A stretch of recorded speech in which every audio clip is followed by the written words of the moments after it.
Alors, je vous souhaite la bienvenue. Oh, notre producteur qui voudrait repasser l'émission ou la chronique de Daniel Lachance, qui sont toujours intéressantes. Daniel qui maîtrise bien son métier et qui nous en apprend beaucoup sur les différents petits problèmes de santé qu'on peut avoir là, au cours de notre passage sur la Terre.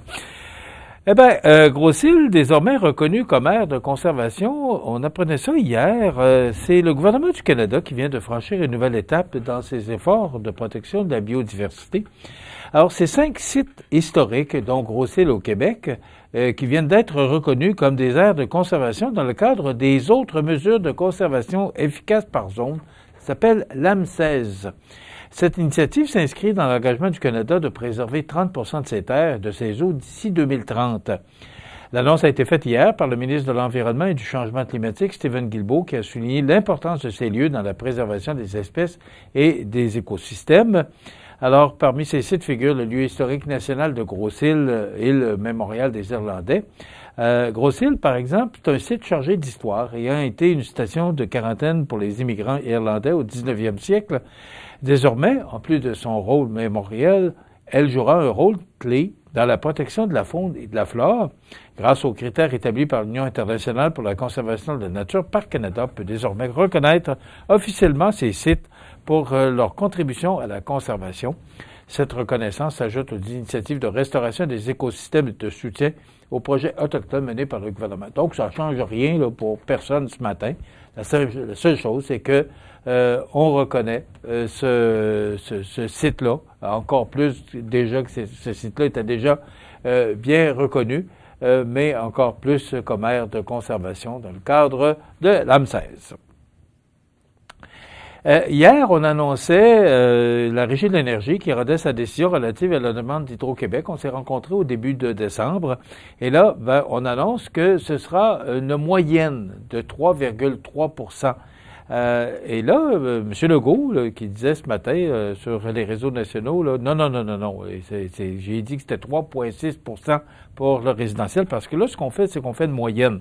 On dit 3,3 pour 3,6 pour les clients résidentiels au tarif domestique, 3,6 pour les clients commerciaux et institutionnels aux tarifs généraux et 1,7 pour les clients industriels de grande puissance au tarif L.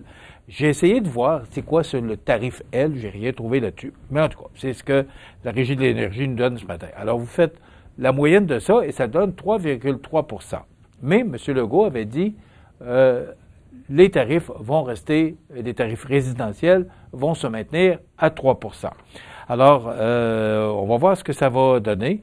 Hydro-Québec a pris connaissance de la décision de la Régie de l'énergie d'augmenter les tarifs résidentiels à 3,6 à compter du 1er avril 2025. Cette décision ne serait pas cohérente avec le contexte social, économique et politique du Québec. Donc, on va voir ce qui va se passer avec ça. Mais j'ai l'impression que M. Legault va intervenir. Maintenant, j'apprenais hier, en fin de journée, que M.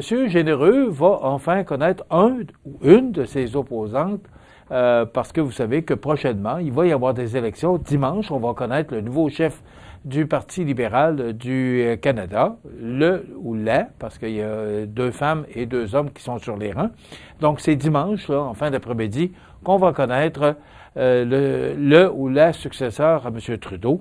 Et là, on devrait, le ou la chef, le nouveau ou la nouvelle chef, devrait déclencher des élections au cours des prochains jours. C'est ce qu'on pense.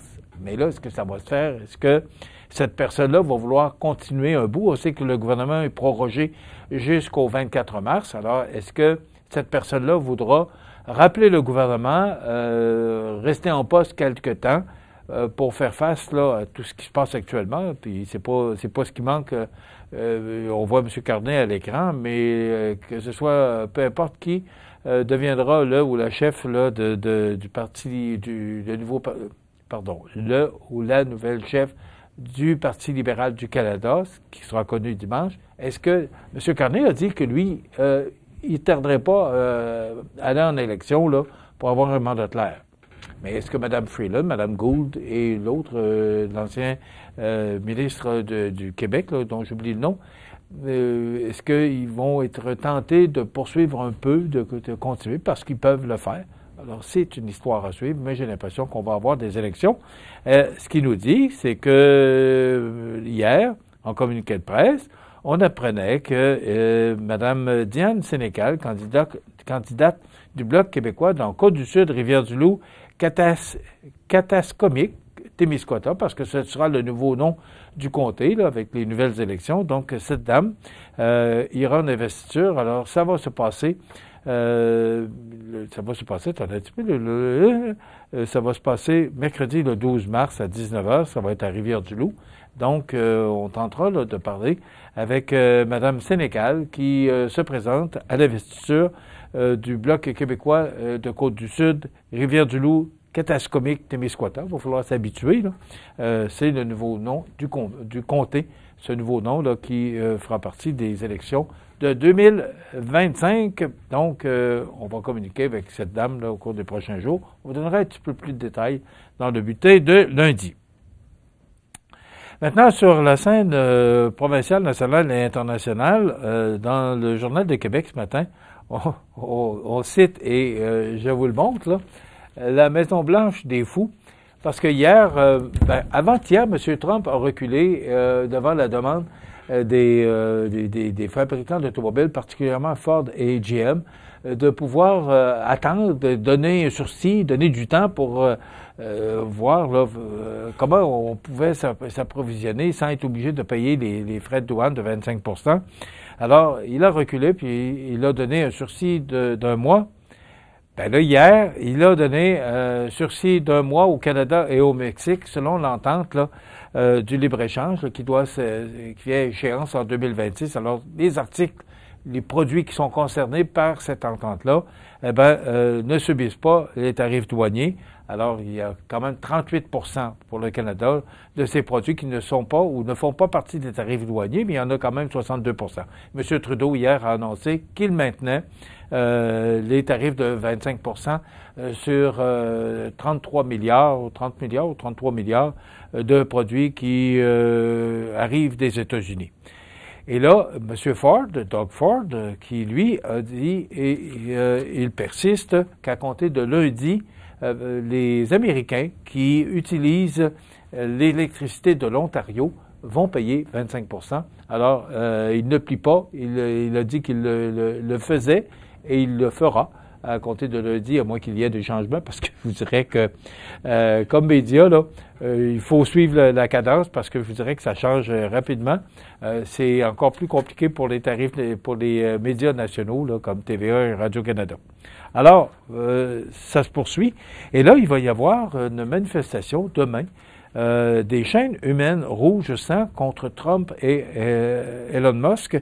Des milliers de manifestants vont former des chaînes humaines de couleur rouge sang demain dans plusieurs villes du Québec pour dénoncer les ignominies du président américain durant la Journée internationale du droit des femmes. Donc, ça va se faire demain à Montréal et à Québec. Plusieurs artistes et personnalités publiques ont confirmé qu'elles participeront à l'événement des Mères au front à Montréal. Debbie Lynch White, Marina Orsini, Ingrid Saint-Pierre, François Havard et Suzanne Clément font partie du lot de ces personnes. Donc, on regarde les nouvelles en étant pétrifié, comme un chevreuil qui voit un charge. Je disais souvent à mes enfants que le contre-pouvoir va arriver. J'ai ensuite réalisé que c'est nous, le contre-pouvoir, qu'il faut cesser de se sentir impuissant et se mobiliser face à Trump, explique au Journal de Québec Anaïs Barbeau-Lavalette, autrice et cinéaste. Donc, demain, manifestation dans les rues de Montréal et de Québec.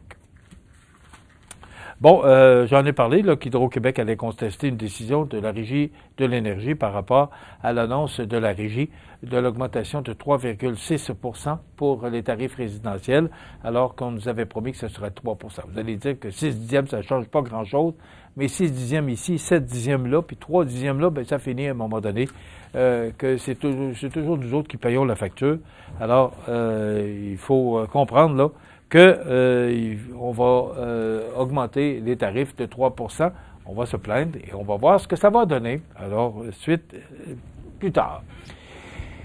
Hier, je regardais des images sur TVA là, de M. Girard, le ministre des Finances, là, qui assistait ou qui participait à l'émission Salut Bonjour là, avec Mme Lortie. Et il a reconnu que le déficit du Québec pour l'année prochaine sera plus élevé que prévu avant le déclenchement de la guerre tarifaire par Donald Trump. Là, on nous annonce 11 milliards de déficit. On devrait connaître le chiffre officiel le 25 mars parce que M. Girard va annoncer son nouveau budget. Mais là, déjà que la pilule a été difficile à avaler, avec 11 milliards de déficit, si c'est maintenu, là, il nous dit que ça pourrait ressembler à moins 13 milliards, moins 15 milliards. On ne le sait plus. On ne sait pas où on s'en va avec ça. Je comprends que le gouvernement doit aider les entreprises avec ce qui se passe actuellement aux États-Unis.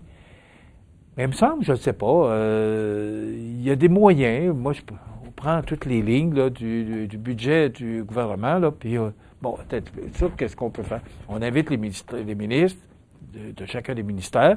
Bon, écoute, moi, j'ai vu ça, là, est-ce qu'on peut faire de quoi avec ça? Est-ce qu'on peut baisser ça de 2-3 millions? Ça, est-ce qu'il y aura de quoi faire qu'on pourrait baisser? En bout de ligne, ben peut-être que ce serait moins 4 milliards, moins 5 milliards. Je sais pas. Moi, c'est comme ça qu'on fait des budgets. Je ne vais pas montrer à M. Girard comment faire un budget.